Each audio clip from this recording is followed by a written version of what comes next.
Alhamdulillah. So we've been discussing um the theory of contract earlier. Of course, we talked about the three pillars of contract. I just want you to understand the flow. All right, that's quite important. We are still talking about the theory of contract. So we talked about the three pillars. That is the basic things that we need to learn about. How, uh, who, and what. All right. So we talked about the expression, the parties, and then we talked about the subject matter.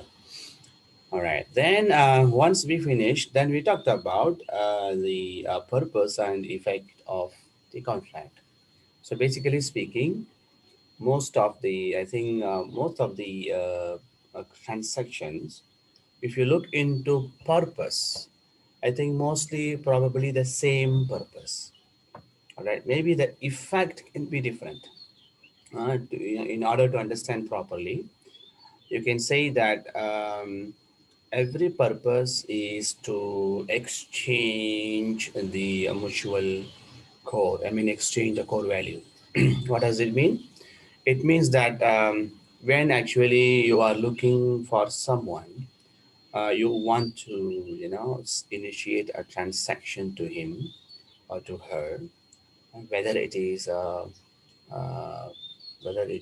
buying and selling, or it is leasing, or or borrowing, or whether it is a services, whether goods or services.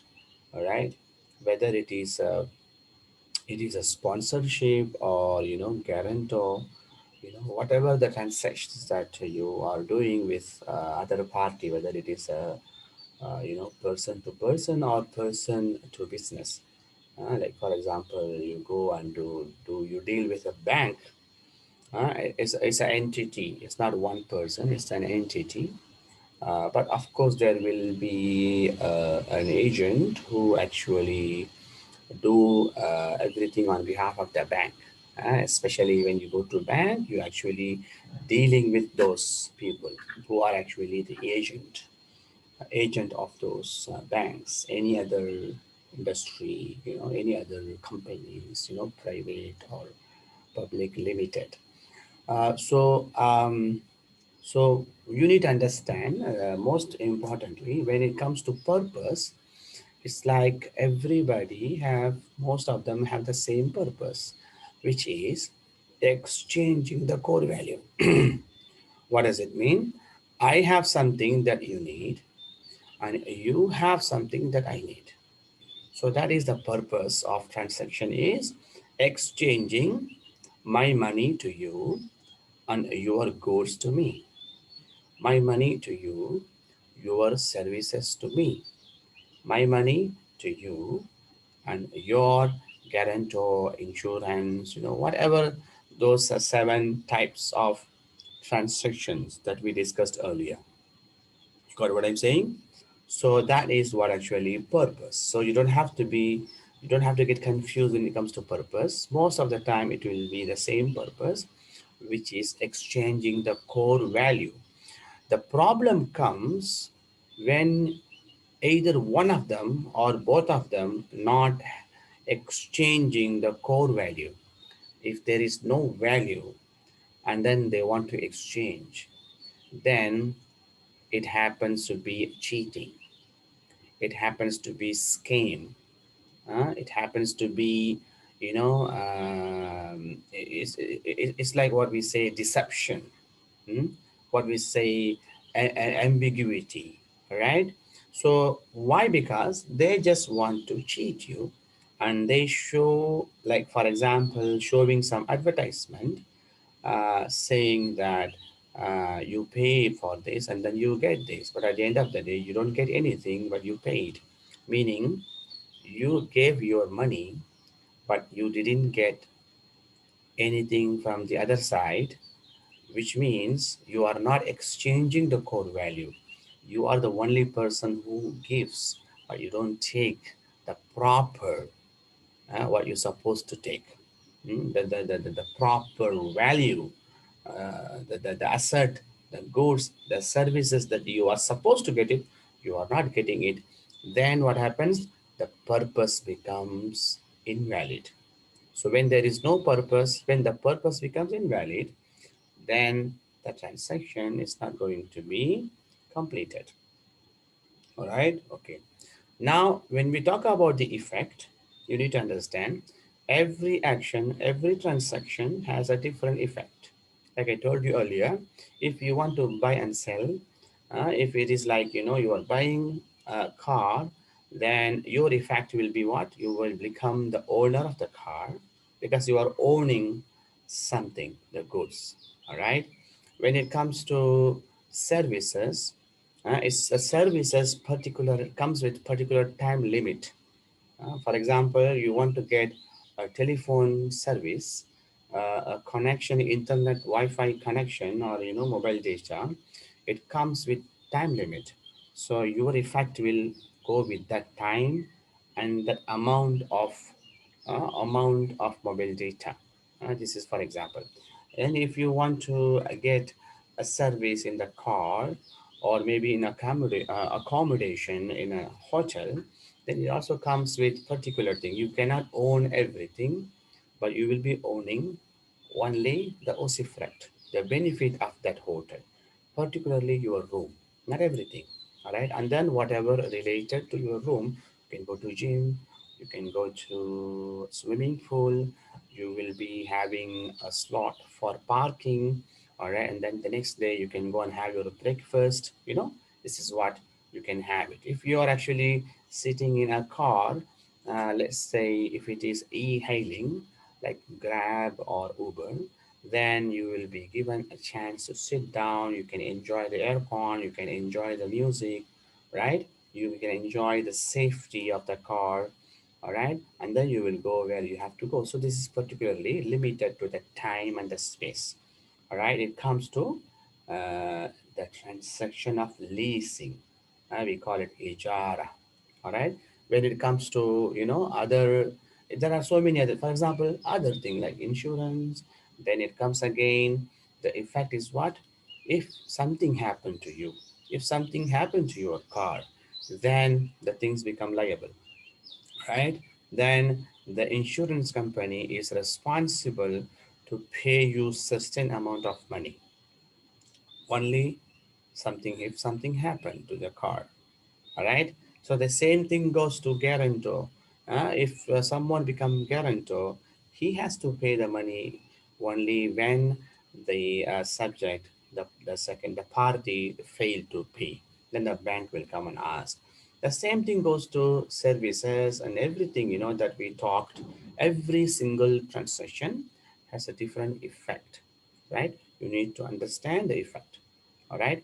Remember when I told you owning, when it comes to any goods, for example, let's say someone selling a phone and which is supposed to be iPhone, and then you saw in the advertisement and then you bought it. But after you bought it, you open and you see it looks like iPhone, but inside it is not. Now you became the owner of that phone that you are holding, which means that it looks like the effect is there.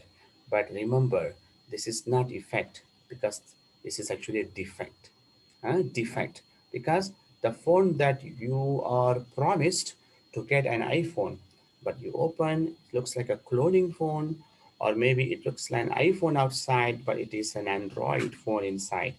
Then that's not the money that you paid for. If you have paid for an iPhone, then you have to get an iPhone, which means that your effect is not completing, even though you are owning, but you are not owning for what you've been promised. Remember? So all these thing comes together. Then we talked about, then only it the purpose and effect completes. Then we discussed later, we talked about the irada batiniya, something that, something that hidden intention. We have fulfilled all three pillars, all right? Also, we understand the purpose and effect. So a contract has all three pillars, and then all the contract also has a purpose and effect, but the intention of the buyer is something that he wants to buy this knife to kill somebody. He wants to buy these grapes so that he can make wine out of it. So these are the intent, the hidden intention. If the intention is out, if it is apparent intention, definitely if you are the seller, you are not allowed to sell that thing to him. But if it is a hidden intention, then we talked about different scholars have different opinions. We talked about Shafi'i and Hanbali, Shafi'i and Hanafi. According to them, you know, it is valid the transaction because you don't see that intention out, and then all three pillars are there, the purpose and effect are there. So you don't have any reason to say that this transaction is invalid. So according to them, the transaction is valid, but this is the most important thing.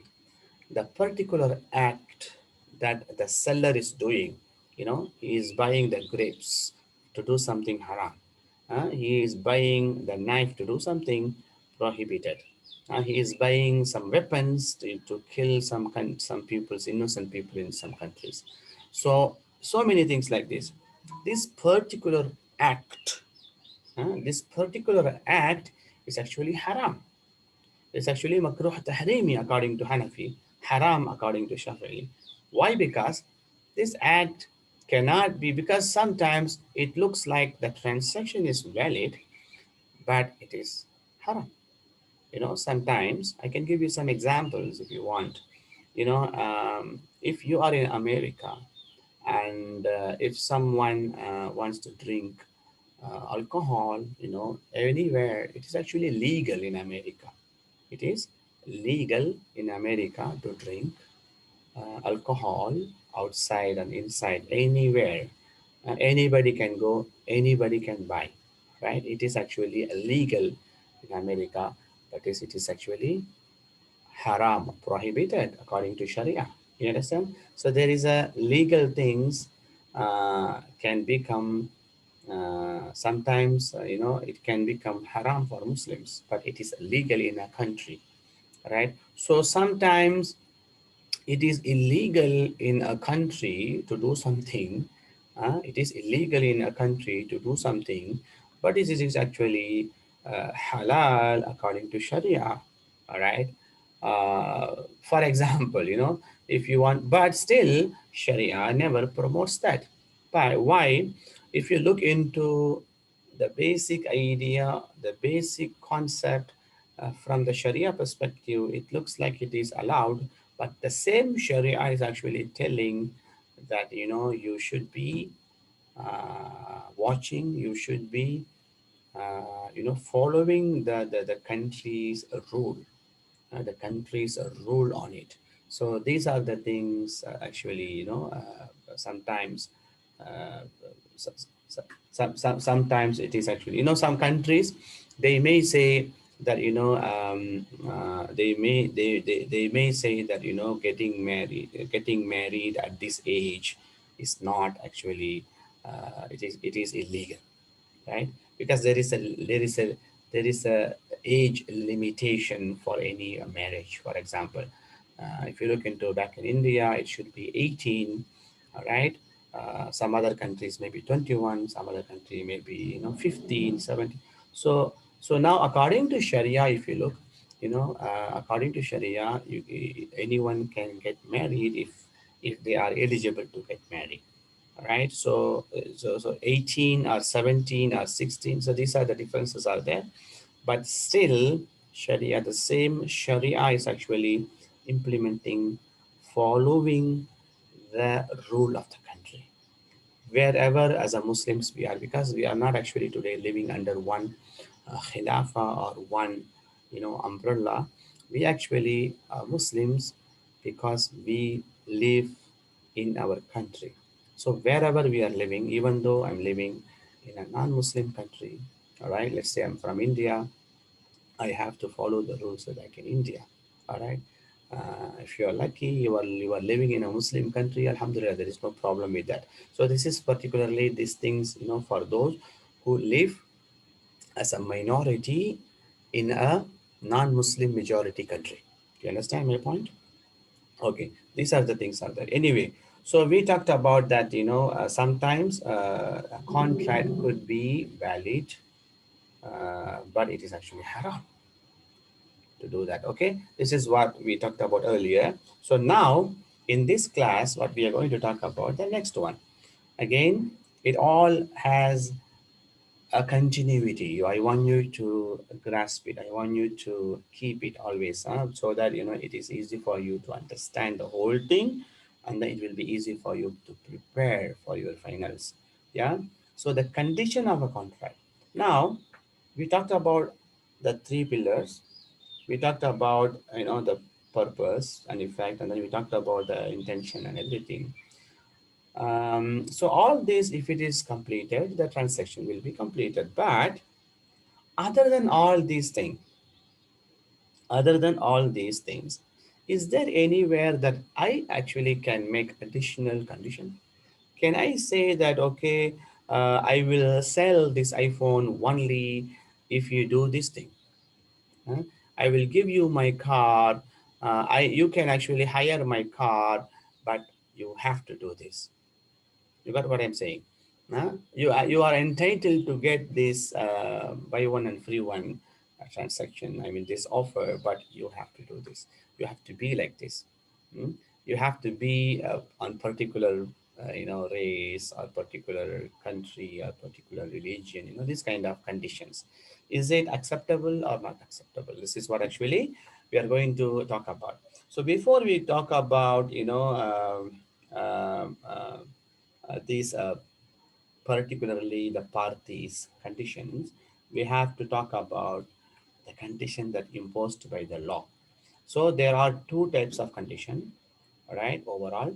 The first set of conditions that we are going to talk about is actually the conditions that imposed by the law. All right. The second part of the session will be we talk about the conditions that you and me. All right. Personal conditions as person to person. All right. So conditions refer to those attributes which, if are absent, the contract will not come into existence. So now you need to talk about, of course, without conditions there is no transaction, but there are so many conditions which Sharia already made, is already there in those three pillars.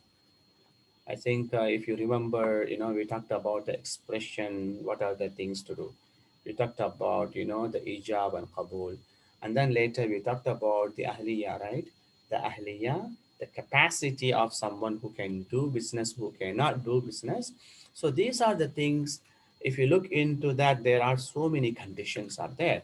So those conditions again going to come back here. All right. So now we are not going to talk about the personal conditions. Can you do that? Can you do that? We are now going to talk about what we discussed earlier, but we are going to talk about under the types of conditions. All right. So these are the conditions we call a shart al-shara'i, a condition that put by the Sharia, without which a contract cannot be realized. All right, conditions relate to the capacity, for example, as I told you. The second one is what? A shart al-ja'li, all right, or al-ju'li. A shart al-ju'li is actually to achieve certain specific objectives.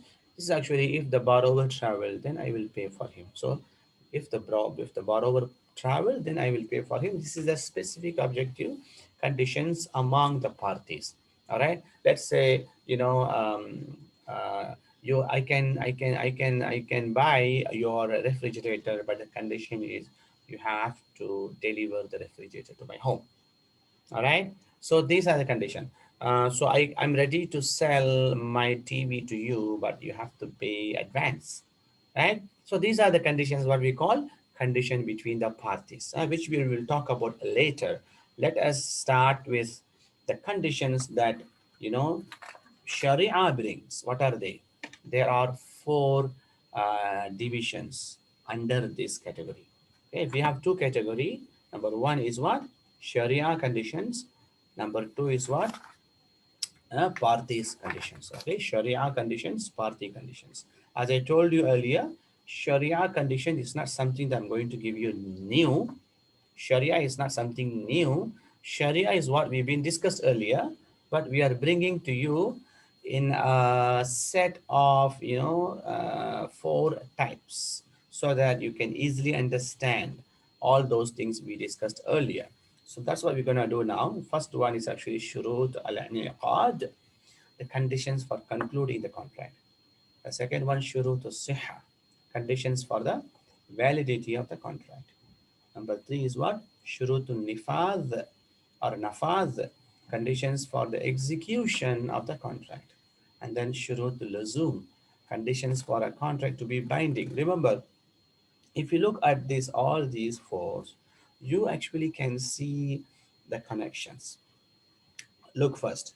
The first one is actually what are the conditions to start or to conclude the contract?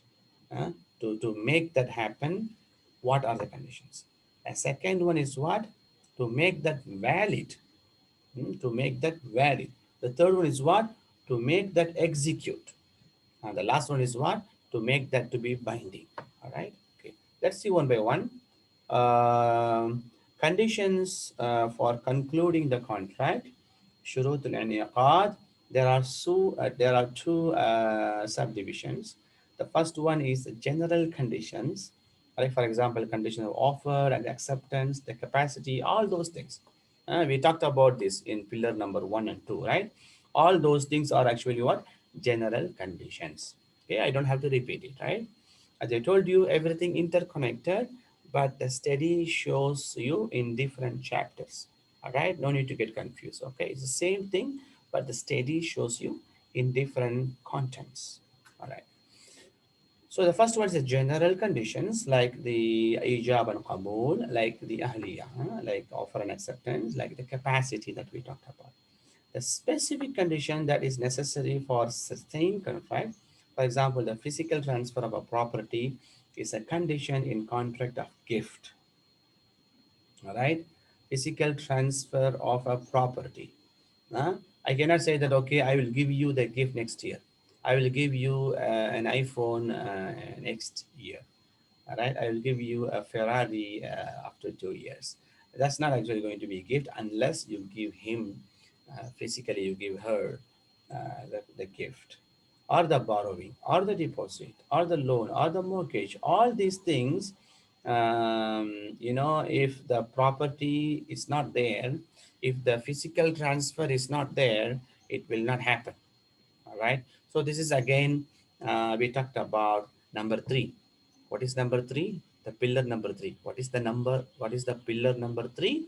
Is actually what? It is the subject and object matter. So I think this is what comes here in specific condition.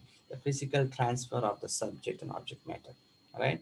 Likewise, the presence of two witnesses in the contract of marriage. This is another conditions.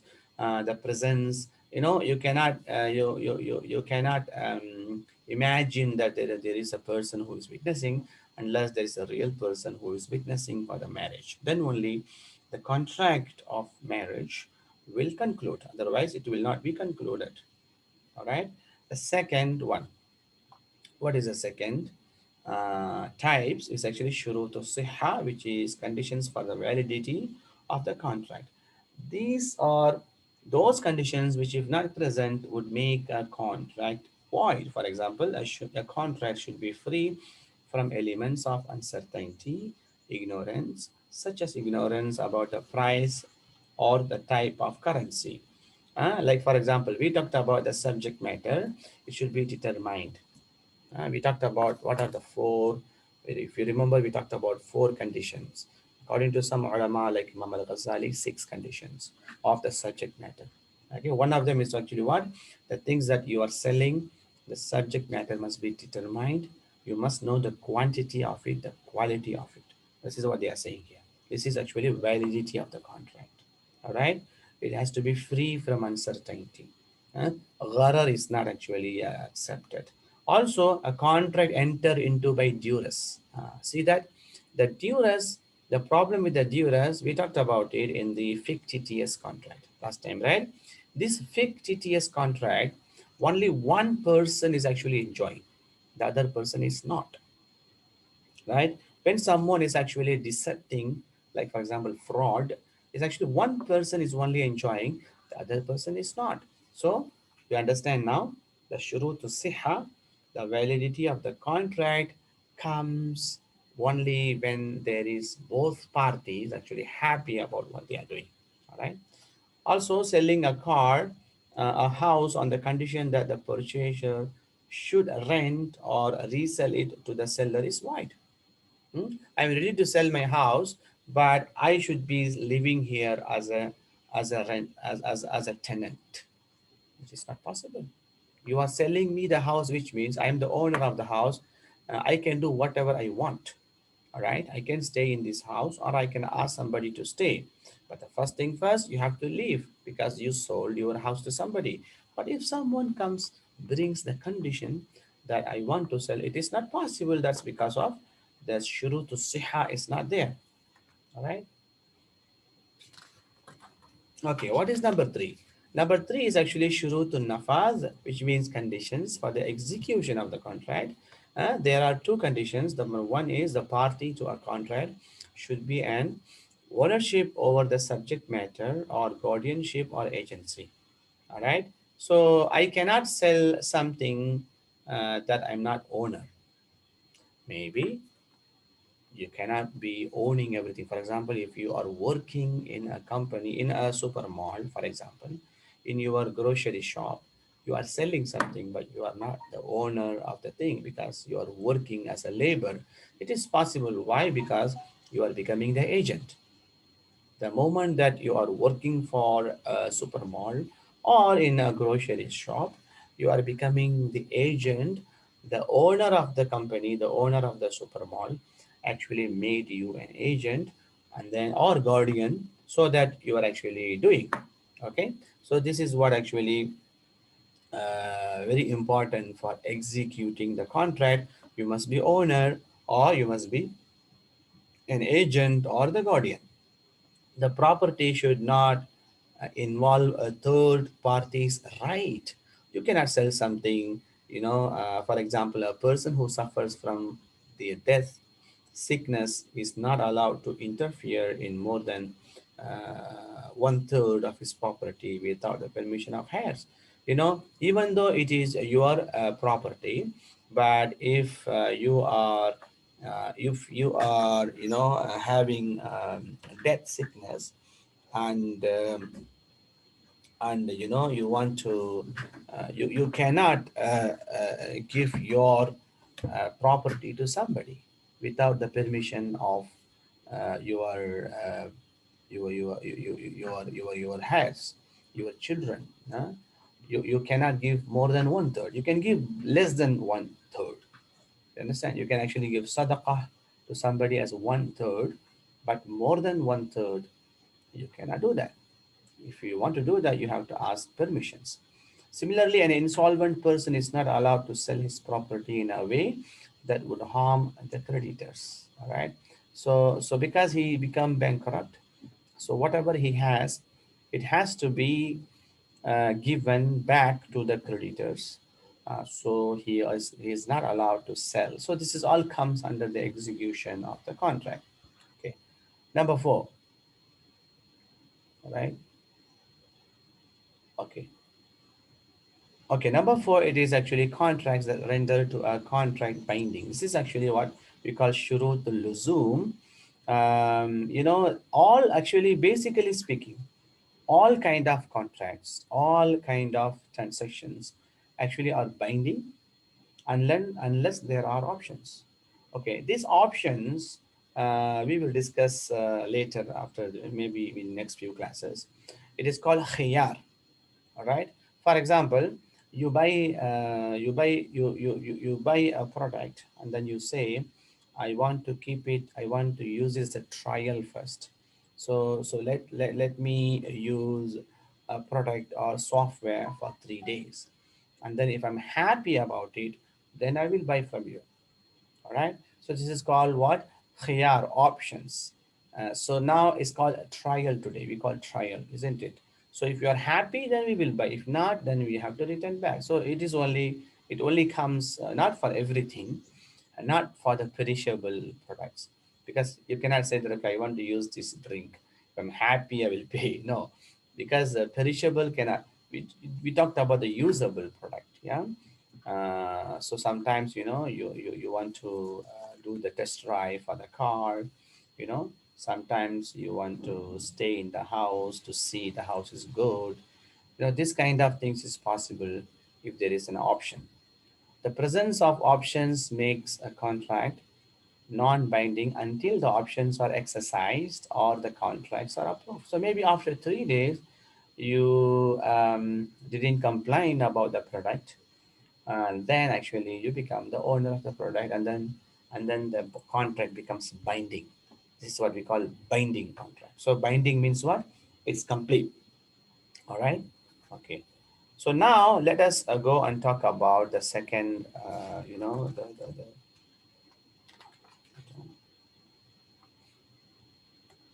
okay, the second category, which is actually the conditions that uh, stipulated by the parties.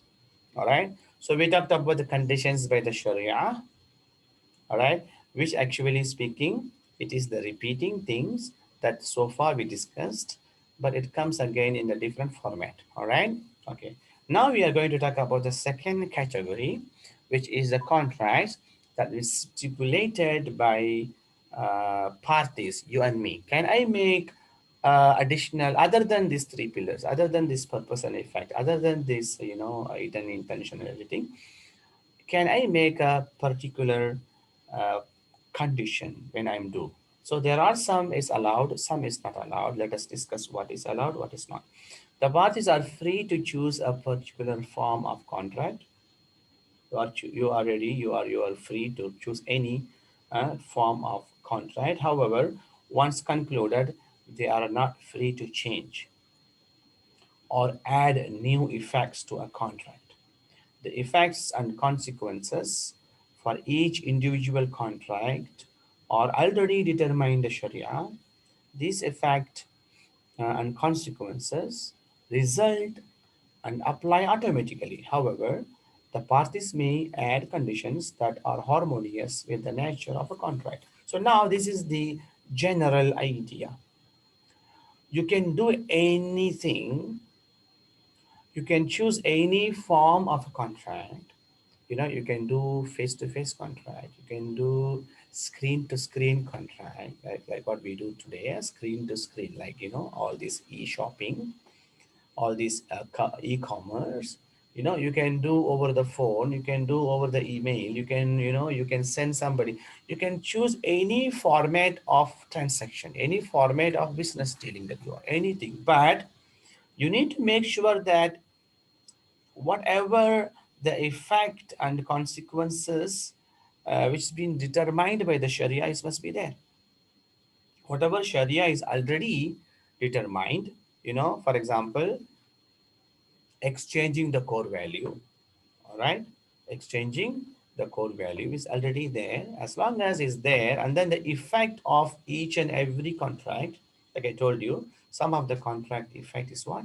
um, Owning something, utilizing something, or having that services, or having the usifrak, the benefits, or maybe having the insurance so that you can get paid later, or maybe the guarantorship. So all this effect which has been determined by the Sharia, as long as you are not disturbing those things, any format of the business transaction, any format of the conditions is allowed. You understand my point? Okay. Now, this is what generally speaking. So if you understand this well, if you can understand this well, then you don't have to ask so many questions whether it is halal or haram. Ustaz, can I do this? Can I do this? Can I do that? You don't have to ask if you can understand this properly, because most of the time what happens, there are so many new ways of business dealings actually coming. It's been there. MLM is there, multi-level marketing is there. And then, there are so many transactions. I mean, there are so many, uh, designs of the contracts coming and going. You pay this money, you get this, you get that, this and that, so many things, actually, thousands of them. This human mind is actually always go with, kind of fund, transferring the fund, this and that. Most of it actually becoming scam. That's because, it's actually the core value of exchange is missing. Remember that the Sharia is based on that core value exchange. Exchanging the core values of the two parties. That's the reason why we say gambling is haram. Even why we say that even in the payment, the money that we spend over the games. You see, the games, many people are spending their money. Uh, why it is all not correct? Why it is all it is all not promoted? Why? Because the core value exchange is not there. Why gambling is haram? Because today people, even they don't go to that place, but they are playing through their phones. The transaction has been happening. You are spending the money. The other party is taking your money, but there is no core value exchanging, because you don't pay and you get everything. All right, you pay, only one party at that time is happy about it. Maybe you take it back everything, then the other party is getting, even though he is happy about what he's doing, but the core value exchange is not there. The exchanging the core values is not there, remember. So whatever the business format, whatever the condition that you have, if this purpose, the real purpose that Sharia already determined, if it is not there, then the contract is not correct. The contract will become void. The contract will become batil. Understand? That's the reason why they said, you can bring any conditions that are harmonious with the nature. Huh? So you can bring additional conditions, anything. Actually, that's how we have so many conditions today. So one of them here, as I mentioned in the slide, a seller may require of the buyer a down payment, right, in return for a stated delay in the payment of the price of the good. So this is a very good one, because you have to book that particular product, all right? So a seller can require you to make a down payment. It's a kind of like a booking. Of course, that money is actually can be, it's not like a booking money, it's a down payment. All right.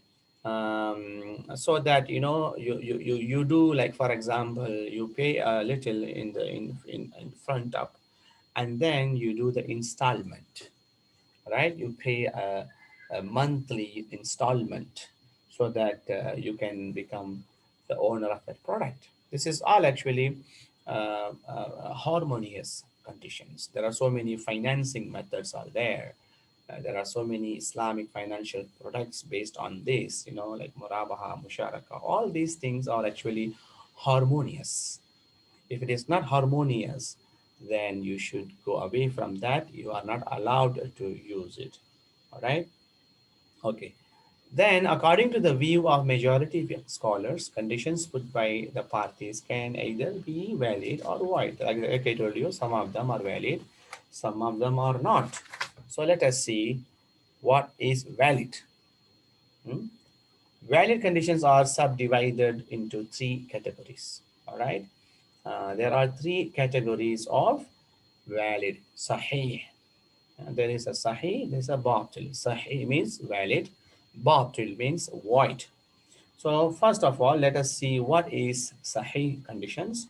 The first category includes those conditions which confirm the effects already attributed by the Sharia to a certain contract. For example, a condition is a contract of sale stipulating that the object of sale to be delivered by the buyer is valid, right? So now I am ready to buy from you the refrigerator, but I cannot take by myself. So I'm telling you, I'm buying from you, I want you to deliver. Or if the seller is saying, I'm ready to sell my refrigerator, but I don't have the service for the transportation, so can you take yourself? So these are the conditions. If you agree, you do the transaction. If you don't agree, you don't do it. It's not that to say that okay, delivery is actually um, delivery is necessary or delivery is compulsory. You cannot say that, all right, because you are buying, but it is up to you and buyer and seller. It is up to you and you and him. If you agree, you go for it. If you don't agree, it's still okay. All right. The seller may insist that he shall keep the sold item until total payment is made. This is also harmonious. This is also valid because the seller cannot give you the phone if you only pay half of the amount, because he cannot find you. But the other way, you actually can find him because you know his shop and address, and you can find him. You pay him first, you book, and then later you pay full money and you take your product. So this is also valid. Huh? Or requiring the purchaser a down payment in return for the stated delay in the payment of the price goods. These conditions do not, remember, all these conditions, whether the down payment, whether the delivery, all these conditions do not change the effect of the sale and do not impose additional obligation. It's not actually imposing obligations. It is not affecting the sale. So these conditions, this is the first category. These are the valid conditions. What are the second category in valid conditions? Refers to those conditions which agree with the effect and purpose of contract to which they are aided. For example, the seller may require pledge or guarantor if the buyer who wants to pay the price later. All right, this is the second category, which means the second category is comes with effect, purpose and effect of a contract. All right, but they are aided. What does it mean? you know um, if you want to do the sale, you want to buy his TV, but you say that I'm ready to buy your TV, but I don't have money right now, so I will pay you next week, right? So now the seller can ask you, okay, I also agree that you will pay next week, but I need a guarantor from you. So if you cannot pay, I will ask him to pay you. So do you have anybody like a guarantor? This is what actually today the banks are doing. The banks are ready to give you the loan, ready to give you the house, but they are looking for the guarantor or maybe a rahnu pledge. They're asking, okay, you want to take, you want to buy this product from me, okay, and then you want to pay later, all right, okay, no problem. You take my laptop, the brand new laptop, but instead you give me your gold ring. Hmm? If a girl is a gold ring, as a boy, okay, you give me your watch, so that next week when you pay the money for the laptop, you take the watch back, you take the ring back. Right? It is possible. So this is actually second category of those conditions. The third category is actually whatever those conditions that are customarily accepted. This is where we need to think about our customs, that today this one will cover everything that we are doing today. For example, the purchaser may require certain services according to customs. A seller may provide while concluding a contract of sale, like a guarantee period during which the sold item would be prepaid. Sorry, item would be repaired, which means today whatever that we are doing, like warranty, guarantee, even we buy some stuff from the supermarket, and then they mention in that receipt refund is available within 7 days, right? If it is more than 7 days, there is no not available. So these are the conditions that right now that we are having. For example, uh, you go to a shopping mall, and then you took the parking, and then if you buy 100 ringgit over, then your parking is free. These are, otherwise you have to pay. So these are the conditions, whatever comes with that warranty and guarantee period. If you buy something online, and then your review is not good about it, you have a problem with that, within that stipulated time you can return. All right, these are the return and refund policy as well. All right, all the return and refund policies that we are practicing, it comes under the third category, which is actually what? The conditions that customarily accepted according to Hanafi. It comes under the basis of the juristic preferences, istihsan. All right. This, according to Shafi and Maliki, a conditions of guarantee period as a matter of principle to enable the purchaser to use it, at least for the reasonable period of time. So this is all actually, again, it comes under fiqh, whatever customarily that we are accepted. All right. Sometimes we pay, let's say, 5 ringgit per hour, which is actually parking. Then we don't even stay 1 hour. We left before half an hour. All right, customarily accepted. All right, we cannot go and struggle, debate, or fight for that 2 ringgit 50 cent because I only spent half an hour. It's not 1 hour because it counts, right? It counts per hour. Then it has to go that way, which is customarily accepted. All right. Okay, we talked about the valid conditions. What are the conditions are good? Now let us go and talk about what are the conditions are bad. Void conditions. Void conditions are those conditions that may favor one party, not the others. Favor one party. Um, it will favor one party at the expense of the another. So this is not allowed that a certain contract may comprise two agreements, one of which is a conditions for the other. For example, a person is not allowed to sell an item on the conditions that the purchaser sell him something else to replace it. This is like a, kids, those days they were doing, the small kids. Okay, I will give you this. I'll give you my toy. You have to sell your chocolates to me. I'm ready to sell my, car, the small one, but you have to sell me your bike, the small one, the toys lah, what I'm talking about. So this is not something like that. Even today also, even adult also they do. They say that, okay, I don't only want your money.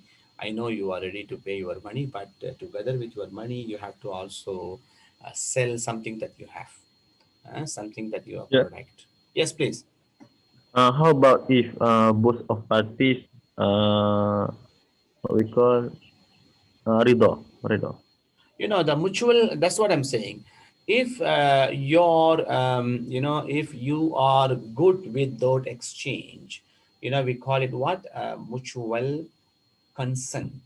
We talk about, this is what has been happening in long time ago. This is what been happening since long time, meaning we call it barter exchange.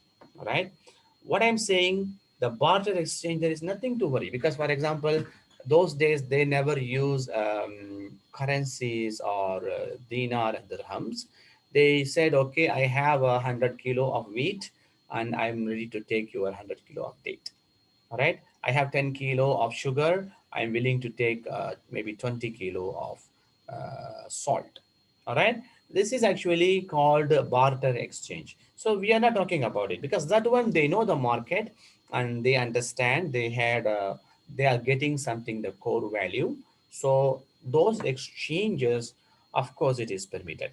But here what we are talking here is a kind of condition that, okay, I'm ready to sell my product to you, but I want something that you are keeping it for so long.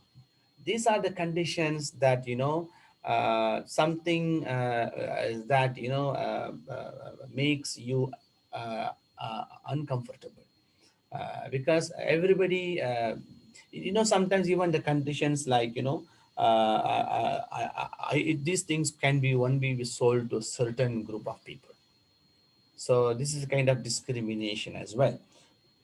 Understand? So this is actually favoring one at the expense of another. So these are the conditions that we will talk about. These are the wide conditions. This is not the right conditions.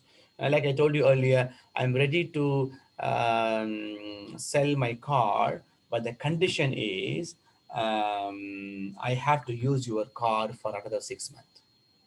So this is the void condition. Because when I'm buying the car from you, when you are selling the car to me, I became the owner and I can do whatever I want. I don't have to listen to you. All right. So this is what actually sometimes may happen to somebody. Maybe they say, okay, sell. Uh, I'm ready to sell my business to you. I'm ready to sell my product. Sorry, my shop to you. But the condition is you have to buy the products from me, which means I'm the wholesaler and I have a shop. I'm selling my shop to you, but I'm putting the conditions that okay, you are ready to, you are the owner of the car, the shop, but whatever the items that you need, you cannot buy from some party, some other wholesaler. You have to buy from me. So these are the conditions, are the void conditions, right? Unless if it is beneficial for both of them, is okay. If they agree, which means it is beneficial. If they don't agree, it is not beneficial. That is what we talk about, may favor one of the parties at the expense of another. All right. So for example, okay, the same thing, or buy some other articles or rent him the article sold, or lends him either its price or some other sum, or when a loan is given on the condition that borrower should buy a sustained item from the lender, or asking the mudarib to pay certain guaranteed amount monthly. You know, uh, actually, there are many examples that I can give. Such conditions are not okay. I can give you many examples like this. Even sometimes some companies will give you the voucher. It's look like a free voucher. They said, okay, you buy this one, we give you free voucher, like for example, 100 ringgit or maybe 50 ringgit. Then you started, it's a kind of promotion. So you say, okay, I get 50 ringgit free, so let us buy. But after you buy, then you want to exchange your voucher. You want to cash out your voucher, which is 50 ringgit. Then they say, no, no, no, please read the conditions. The condition says that in order to redeem this 50 ringgit, you have to you have to buy a product which is worth of 200 ringgit. You have to buy the product worth of 100 ringgit. So now, they say it's a strategy. It's not, it's actually is a gimmick strategy. It's a kind of a trick that they make you. They want you to, they want you to consume more and then spend more, right? So this is a kind of this is not actually a good strategy to me, because this is actually not even free. When they say this 50 ringgit is a free voucher, it's not a free voucher. That free voucher has a condition. What condition?